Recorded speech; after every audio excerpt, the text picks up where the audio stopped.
ఈరోజు జూలై 1వ తేదీ చంద్రబాబు నాయుడు గారు ఎన్డీఏ ప్రభుత్వంలో తీసుకున్న నిర్ణయం ప్రకారం ఏదైతే జూలై మొదటి నెలలో మీకు ఇస్తానన్న పెన్షన్ మాట ప్రకారం మాట తెప్పకుండా 250 అంచెలంచెలుగా పెంచుకొని 5 ఏళ్లలో 1000 రూపాయలు వేసేదానికి గడువు తీసుకోకుండా మొదటి సంతకంలోనే సుమారు మన గ్రామంలో 200 పెన్షన్లు అంటే 12 లక్షల రూపాయలు ఈ మొదటి తారీఖు రోజు ఇంటింటికి వచ్చి పెన్షన్ ఇవ్వడం అనేది చాలా సంతోషమైన విషయం.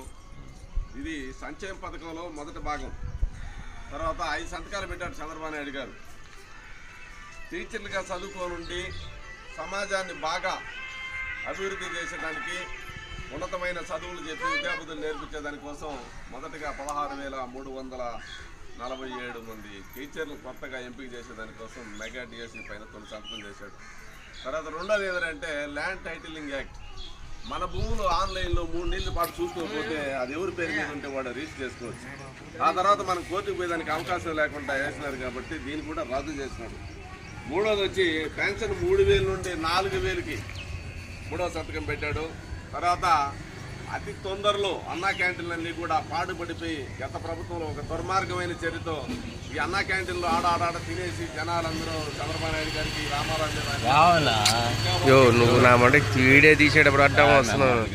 అన్నా క్యాంటీన్లన్నీ రద్దుపరిచాడు. దీనివల్ల భవన నిర్మాణ కార్మికులైతేమి, ఆటో కార్మికులైతేమి, హాస్పిటల్ కాడ ఎవరన్నా వైద్యం చేసేదానికి తీసుకుపోయినా వాళ్ళతో పాటు వెళ్ళినోళ్ళు అయితేమి 5 రూపాయలు ఇస్తే లక్షణంగా టిఫిన్ పెడతా ఉన్నారు, 5 రూపాయలు ఇస్తే మధ్యాహ్నం భోజనం పెడుతున్నారు. ఈ 2 కార్యక్రమాలు కూడా ఆపేసినారు. కాబట్టి వీటిలన్నింటిలో ఏదో చెడిపడి కార్యక్రమాలు ఉపయోగించేదానికి అన్నా క్యాంటీన్లన్నింటిని కూడా ఏరే రకాలుగా వాడినారు. కాబట్టి వీటన్నింటిని కూడా మళ్ళీ రీమోడల్ చేసి తొందరలో అన్నా క్యాంటీన్లు కూడా మళ్ళీ పునరుద్ధరించడానికి కోసం 4వ సంతకం పెట్టాడు. తర్వాత 5వ సంతకం ఏంటంటే మన పిల్లలు చదువుకోనుండి లక్షలు ఖర్చు పెట్టి మనం ఇంజనీరింగ్ అవి అంతా చదివించి ఖాళీగా కూర్చొని ఉన్నారు. ఎందుకనంటే వాళ్ళకి స్కిల్ డెవలప్మెంట్ లేదు, చదువు చదివినారు. కానీ ఒక ఫ్యాక్టరీలో పెడితే ఈ మిషన్ ఎట్లా ఆపరేట్ చేయాలా, వీళ్ళ ప్రొడక్ట్ ఎట్ చేయాలా, అది అనుకున్న టయానికి కంపెనీకి లాభాలు వచ్చే విధంగా ఏ విధంగా పనిచేయాలనేది మన పిల్లకాయలకి ఎవరికి తెలియలేదు. కాబట్టి నైపుణ్యత కోసం శిక్షణ కోసం ట్రైనింగ్ సెంటర్లు పెట్టారు. ఇవన్నీ ట్రైనింగ్ ఇచ్చిన తర్వాత ఒక మిషన్ ఎట్లా ఆపరేట్ చేయాలా, ఒక ఫ్యాక్టరీలో ఏ విధంగా పనిచేయాలి, ఇవన్నీ మనకి ట్రైనింగ్ లేని ఆడాన పోయి మనం పనిలో పెడితే చేయగలుగుతామా?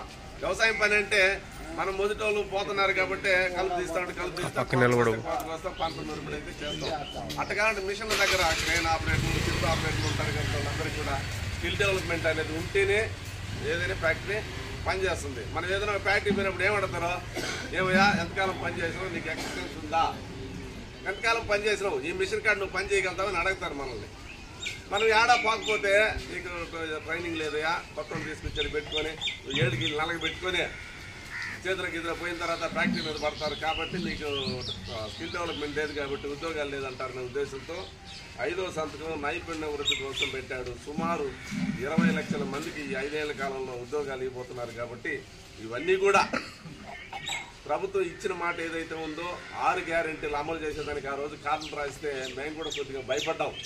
గ్యారెంటీలని పవన్ కళ్యాణ్ గారు, అదేవిధంగా చంద్రబాబు నాయుడు గారు 6 గ్యారెంటీలు అని చెప్పేసి నరేంద్ర మోడీ గారి ప్రభుత్వం డబుల్ ఇంజిన్తో నడుస్తూ ఉంది. ఇప్పుడు మన రాష్ట్ర ప్రభుత్వం నడుస్తూ ఉంటే మనకు సహాయంగా సెంట్రల్ గవర్నమెంట్ కూడా ఈరోజు మనకు రావాల్సినంత ఇది ఉందో ఈరోజు మన అవసరం కూడా కేంద్ర ప్రభుత్వానికి ఉంది. కాబట్టి ఈ గవర్నమెంట్ని కూడా ఆదరిస్తూ మన అవసరం కూడా ఉంది. కాబట్టి వాళ్ళు కూడా మనకు కావాల్సిన గ్రాంట్లన్నీ ఇచ్చి రాష్ట్రాన్ని సర్వతోముఖాభివృద్ధి సాధిస్తుందని ఈ సందర్భంగా తెలియజేస్తూ పెన్షన్దారులందరూ కూడా అంతవరకు మా మామ చెప్పినట్టుగా ఈ డబ్బులు చెడిపడి అవసరాలకు పడుకోవద్దు. ఎందుకనంటే ఏ ఇంట్లో పోయి మనం ఈరోజు ఒక పాచి పని చేసినా కూడా నెలకు 2,000, 2,500 కంటే ఎక్కువ డబ్బులు ఇవ్వడం లేదు. 4 ఇళ్లలో చేసినాము కానీ 2,000, 3,000 ఇవ్వడం లేదు.